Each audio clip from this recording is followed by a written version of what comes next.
Hey camera. Hey camera. Hey camera girl. Hey everybody, welcome back to our channel. I'm Brady, I'm Maddie. and this is another musical theater video. As you guys know, we have put out a lot of videos about our college journey, how we got in, what it's like, all about UW-Madison. But we thought for our musical theater fans today, we should Bring in some people who actually know something about musical theater. So we are going to be talking to the lovely people behind us today, and they are all musical theater majors, so stay tuned for some really cool information.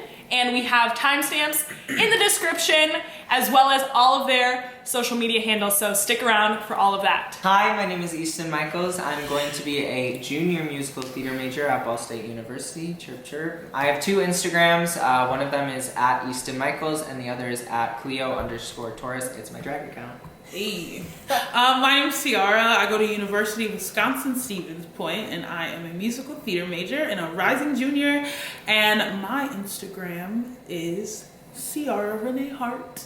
Also add me on TikTok, Ciara Hart. Hi, my name is Caleb Matura, and I'm a rising junior musical theater major at Point Park University, and my Instagram is Caleb_Matura. So, being a musical theater major means that you train in singing, vocal performance, dance, and acting, and incorporate it all into one art form, I guess. I think to anybody who is thinking about being a musical theater major in college, just ask yourself if you can see yourself being a performer for the rest of your life or for a big part of your life, because it's not always a degree and an occupation that you're going to have steady work in, and you have to be okay with that. Being a musical theater major means doing something that you can see yourself waking up every single day and doing. If you are doing musical theater for the money, or you think you're going to get a lot of money, don't do it. Or fame. Mm-hmm. Or fame, because it's really about the love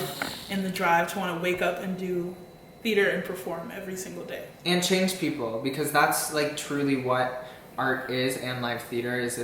It's the art of storytelling, and people go see these live stories because they want to feel a certain type of way.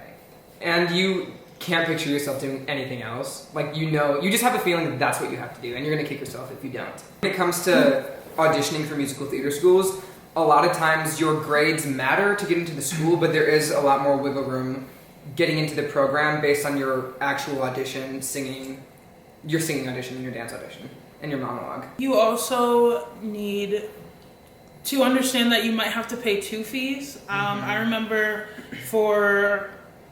I know for Baldwin Wallace, I think obviously there's an application fee for most colleges just to apply, and BW also had a audition fee. So know that you might have to pay twice, which really sucks. And some have a pre-screen fee. Don't.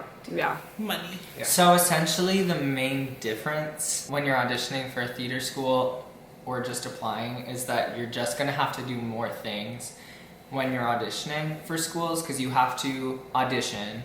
Sometimes you have to pre-screen and then do a live audition, and then on top of that you also have to apply. So it's all of the essays and application process that any college kid would have to go through, or high school student going into college, plus the added live auditions. So that's also more money. Did you guys all travel for auditions, or did you mainly do videos? So for my top 3 schools, I traveled to do on-campus auditions, and then for the rest, I did Unifieds in Chicago. I just did Unifieds. And you don't have to go on campus. Like, it's not a make or Yeah. break it. Like, your talent is what's gonna get you into the program at the end of the day. What are some recommendations you have for people when they're auditioning? Just for the physical audition, the dance audition, video auditions, any advice you have for that? I would say it's so cliche, and you hear it regardless of what you're auditioning for, but be yourself. Be grounded and confident in who you are, because especially with theater auditions, there's so many different people from so many different backgrounds, from so many different how people were trained or whatever. And I think it's just really important to just know that you're the best you in this moment, and you just have to give it your all at that audition. And they're gonna either like it or they're not, and if they don't, that's okay too. And that's not always on you because the people behind the table are doing their job. Your job is to go in and present yourself and say, hey, I could be in your show. I could be a part of your program. And the people behind the table, their job is to find those people that they think would fit. You have to be comfortable with yourself, because if you're uncomfortable, the people behind the table are going to read that and then they're going to be uncomfortable too. So you just have to be confident with what you do, and then they will feel that. Yeah. As well. Usually everybody has, what I had in my book, I had 2 up-tempo, 2 golden age, and like 1 ballad. On top of that, I also had 2 different monologues, contemporary and, why am I not thinking of the word? Classical. Just to be safe, because a lot of schools I know have different requirements of what they want to hear, especially for the acting side of auditions. So yeah. And act, because a lot of times, like your vocals, so many people are good singers, but very few know how to act. So focus on the acting just as much, if not more, as the actual vocals. Are there some schools that really want dancers, or? Definitely, I think each program is different. Like my school, Ball State, focuses a lot on acting. It's acting and musicianship are kind of like the 2 things that we really, really are great at. My school, I would say, is also very acting heavy and singing heavy, musicianship. We have dance classes, of course, but I don't think we're as hardcore on the dancing as other schools. I'm sure Caleb will talk about it. Point Park is known as a dance school, a dance heavy school, but we have a lot of kids who aren't dancers.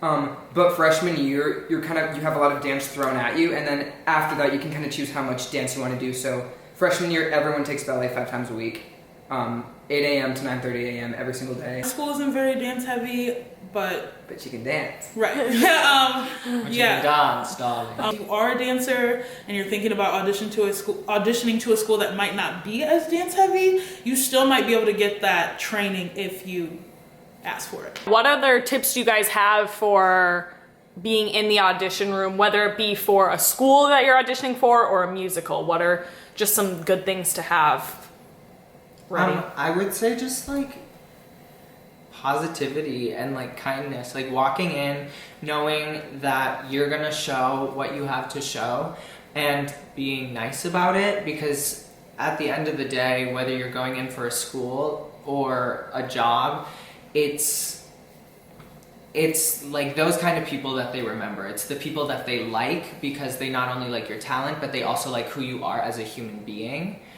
So just always come in with a smile on your face. Because you have to work you have to work with them or be with them for 4 years, and they want someone that they like. Like it's really that simple. Like if you're good and you walk in the room but you're like super cocky and annoying, they're gonna be like, like I have to work with this kid for 4 years and they're gonna act like this. Like, no thanks. I'll take the sweet girl who could act and might need a little singing training, but like she was nice. Sarah asks, are auditions only for people majoring in theater? What about like crew leadership? And do you know anybody majoring in these technical aspects of theater, like scenic design, costume design? And how's that? Are those programs out there? Hey, Sarah girl. I know a lot of people who are in tech. I know at Ball State, especially, you don't have to be in the musical theater program to audition for musicals. They open it up to the entire department of theater and dance to audition for shows. And there are plenty of people at my school who I'm great friends with who are directing majors, lighting designers, sound designers. We all kind of get put together our freshman year as a department and as one freshman class as like theater performers before we start kind of branching off. We don't have like a sound designer major. It's very like, it's all one major. All the technical side of theater is one major. You have to be a part of the design side of every show if you're not in a show. So if I don't get cast one semester, I have to usher, or I have to be on deck crew, or I have to be on help with sound and all that kinds of stuff.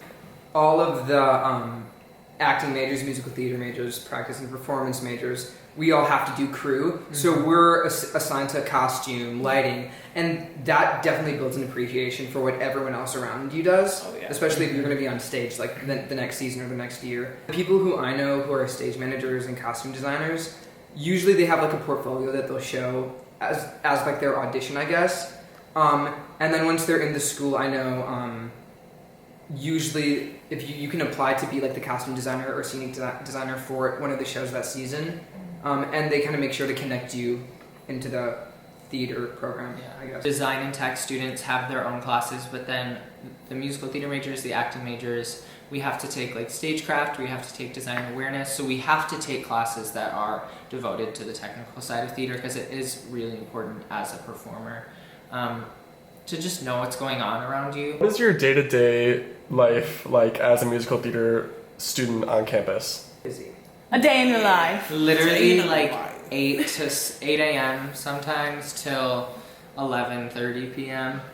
I'll usually have a dance class in the morning, and then I do have to take gen ed, so I also have general education classes. I also am really involved on campus. I'm in a sorority and I'm in Black Student Union and a couple other organizations on campus. So like usually we have, think of it as like almost like a normal day of school, like 8 to 3, and then after like 3-4 o'clock you have rehearsal, or you have rehearsal, or you need to practice for a class. So then that's what ends up making the days a little bit longer. And then if you're in a show on top of that, you have rehearsal for that, because I know I've rehearsal for some classes when I have scene work. For those of you who don't know, regular college day for us normies is like 3 classes a day, or 4 classes a day, maybe.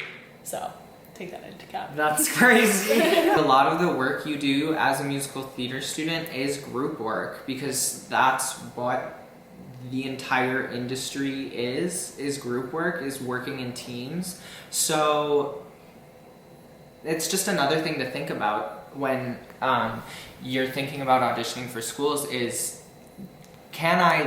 do I want to work with people the rest of my life? Do I want to be interacting with people at all times, constantly, even at 7:30 in the morning when I have to go tandu for half an hour? Last semester, I had Tuesdays and Thursdays, you went 9 to 5 with 10-minute breaks in between classes. Like there was no break. And then you have a rehearsal that starts at 6:30 to 10:30. And so you have that like hour and a half to like sleep, which is super important.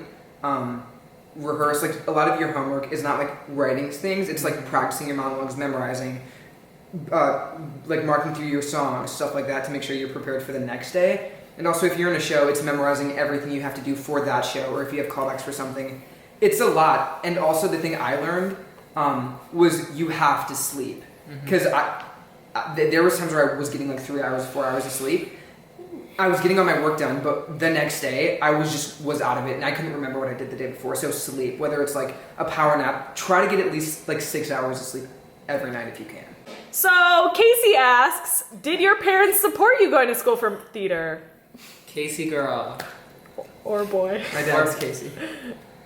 Casey human. Assuming you identify as such. It's an interesting conversation, especially if you don't have parents who grew up in theater or who weren't artists. I've known since I was in like 8th grade that I wanted to go to school for theater, so that conversation was happening like since I was a freshman in high school. And it was a lot of, well, maybe you should double major, what's your backup plan? And I kind of just talked them out, and there's not really a ton of programs that let you double major nowadays, because all programs nowadays are so rigorous in different ways that it's highly impossible to double major. I didn't even know that I was gonna go to school for musical theater. I didn't even know that was a thing you could do until my senior year in November. Which was not good because I missed a lot of application deadlines. My mom, she wasn't necessarily like happy about it, and she wasn't mad about it. She was just like, okay, but are you gonna double major? That was her thing. Like, what are you gonna do if this doesn't work? Oh, bye, Hoop. What are you gonna do if this doesn't work? And I just told her, because I'm a little sassy, I was like, this is gonna work and this is what I'm gonna do. And she was like, okay. Like at the end of the day, they just want to protect you. And I think parents are worried about, are you gonna make money? Are you gonna be happy being a poor actor? And so like when it comes to backup plans, we were told like, your backup plan is to get back up and keep working for it. Because if you have a backup plan, you can't enter this field with a mentality that's like, oh, if it doesn't work out, it's like, no, it has to work out, and I'm not going to stop working until it does. The other thing I was lucky because my parents were pretty supportive. I think some parents can tell when it goes from like a hobby to like a passion. Because I think a lot of kids do theater because it's like, you know what I'm talking about.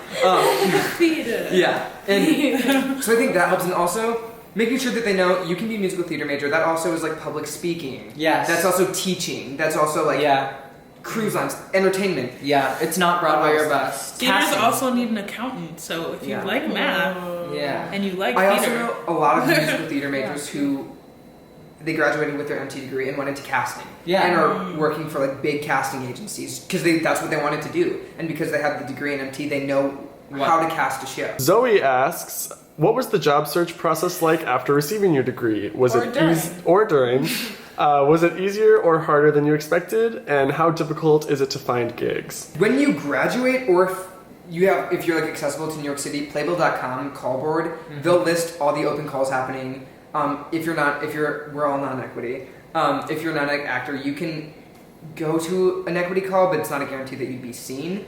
But a lot of big Broadway shows want like young people, and so you can go to an open call and they'll have open calls for like teen males, teen females, like twice a year. You just have to look for them. Theaters are doing like online auditions for everything. And also like, if you can get to auditions or just audition as much as you can for anything you can, because the more audition experience you get, like the easier it gets. Like have an audition journal where you write down every audition, who was in the room, what you learned, things like that. All of us are still in school and would have been performing this summer. So there is ways to get jobs during the school year. A lot of college performers work at amusement parks and summer stock theaters during the summer because it's a really, really great way to build your resume, and not only build your resume, but build your stamina as a performer. I know amusement park shows are normally like 20 to 45 minutes, but they do those shows 4 to 6 times a day. And some summer stock companies do 7 shows in one summer, so you're doing all of those shows. So it's a really great way to just kind of build yourself up as a performer. Summer stock company, they board you, they feed you, and they pay you for the whole summer. So that's another way I think a lot of kids who are musical theater majors get money. We were all in a show together. What show? Bring it on! Bring it on! You were in Bring It On. No, you were not. Yes, I was. What? Oh, yes, I was. Wait, what? Wait, what the heck? Anyone wants to bring it on? You played a female. Okay. What is your favorite and least favorite part about being a musical theater student? My favorite part is definitely the people that I'm surrounded with. Ball State is a family. It's really, really cute and fun. Always a good time. My least favorite, it's just a lot of work, and it's really easy to get caught up in your work. But you just gotta remember you're there for a reason. My favorite part is just like you're being trained to go to school for musical theater. Like when you think back as a kid, this is the stuff you did for fun, and now you're training for it educationally. Like you turn it into an education, and you're making it a career for yourself. Like one of my friends, like one of my favorite quotes that she's told me is like, your 9-year-old self is thanking you for this life, which is true. Because if you told your kid stuff like you're gonna go to school for theater, and like train for 4 years, You're gonna be on doing what you love. Victorious, but for college. And Exactly. And my least favorite part is just like when you do theater, like anything, it starts to feel like work, and you got to figure out how to just make it not, because like you stop getting excited for things when you're doing it every single day. So you have to make sure you're like cooking or just having other things you do in your life to make sure that like you can still like have some sort of like refreshment coming back to theater, because you'll run yourself out, and like you need to have that like fire under your ass wanting it, and that dies if you hate it. I think my favorite thing, getting up every day and getting to sing, dance, and act. Like, that's a lot of fun. Like, I don't want to do math, you know? Like, I think that's my favorite thing. And the people for sure. Like, the friends I've made in college, I know are going to be my friends forever. And people that I'll have a relationship with forever. So that's really cool. My least favorite part is, yeah, like, it starts to turn into work sometimes. And like Caleb said, you have to figure out ways to redefine or refresh your passion for theater, and that can be hard. I think a lot of theater kids feel like outcasts in high school, at least, when like athletic programs drive everything. So it's also cool to just go to a school where everyone loves like theater as much as you do, which is a cool feeling too. Being that weird theater kid. In college, theater is you're not weird anymore. Like, yeah. People are like, oh my god, you sing and you dance and you act, and I'm like, yeah. It's everybody. Oreo. What are we talking about? Okay. Anyways, Thank you guys for watching this video. We really hope you guys enjoyed. Please check out these cuties' Instagrams and socials and keep up with all of their awesome work. Also, if you have any other questions, just DM Follow us first, and then you can DM us. Jesus. Yes, so let us know, honestly, if this blows up, we can let you know what else is up with musical theater school. Yeah, share, like, and subscribe. Yes, please, please, Comment. please. And otherwise, comment down below what videos you guys would like to see next. Yeah. And we'll make them in like 6 months. yeah, So, sorry about the delay, everybody. We will get back to y'all soon. peace out. Bye.